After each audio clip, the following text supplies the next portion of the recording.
بہت سمے کی بات ہے، ایک بہت بڑا بادشاہ تھا، اس کے پاس بہت بڑی سلطنت تھی، اس کے پاس دولت کی کوئی کمی نہیں تھی، سونا چاندی کی کوئی کمی نہیں تھی، اس کے خزانے میں کوئی کمی نہیں تھی، مگر اس کے دل کو سکون نہیں مل رہا تھا۔ اس نے وزیروں کا دربار بلایا اور اس نے وزیروں سے معلوم کیا کہ سکون کس طرح ملے گا میرے دل کو۔ کسی نے کہا کہ سونا چاندی اکٹھا کرنے میں سکون ملے گا، کسی نے کہا کہ محل اور باغوں میں سکون ملے گا، کسی نے کہا کہ خزانے میں سکون ملے گا۔ اس نے سب کچھ آزمایا مگر اس کے دل کو سکون نہیں ملا۔ ایک رات بھیس بدل کر بادشاہ شہر میں گھومنے نکلا، اس نے ایک جگہ دیکھا کہ ایک غریب مزدور ٹوٹی جھوپڑی میں روٹی کھا رہا تھا، وہ خود بھی ہنس رہا تھا اور اس کے بچے بھی مسکرا رہے تھے۔ بادشاہ غریب کے پاس پہنچا اور اس سے معلوم کیا کہ تیرے پاس کچھ بھی نہیں ہے اور تو پھر بھی ہنس رہا ہے۔ اس غریب نے جواب دیا، بادشاہ سلامت، میں محنت کی کماتا ہوں، حلال کی کماتا ہوں اور میرے بچے مجھے دعا دیتے ہیں، میری بیوی مجھے دعا دیتی ہے اور میں ہر رات اللہ کا شکر ادا کر کے سوتا ہوں، اس لیے میں خوشحال رہتا ہوں، اس لیے مجھے سکون ملتا ہے۔ بادشاہ کو یہ بات سن کر بادشاہ کا دل کانپ اٹھا۔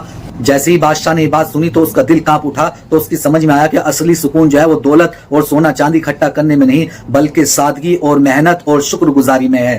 اور فوراً بادشاہ محل گیا اور وزیروں کو بلایا اور وزیروں سے کہا کہ میری سلطنت کو امیر نہیں بلکہ خوشحال بنائیے، فوراً غریبوں میں مال تقسیم کرنا شروع کر دیجئے۔ تو جیسے ہی غریبوں میں مال تقسیم کرنا شروع کیا تو بادشاہ کو وہ سکون ملا، اس کے دل کو وہ سکون ملا جس کی وہ تلاش میں تھا۔ تو ہمیں دوستو اس کہانی سے معلوم ہوتا ہے کہ اصل سکون جو ہے وہ دولت اور سونا چاندی اکٹھا کرنے میں نہیں بلکہ اللہ کی راہ میں مال خرچ کرنے میں اور دین سے جڑنے میں اور غریبوں کی مدد کرنے میں اصل سکون ملتا ہے۔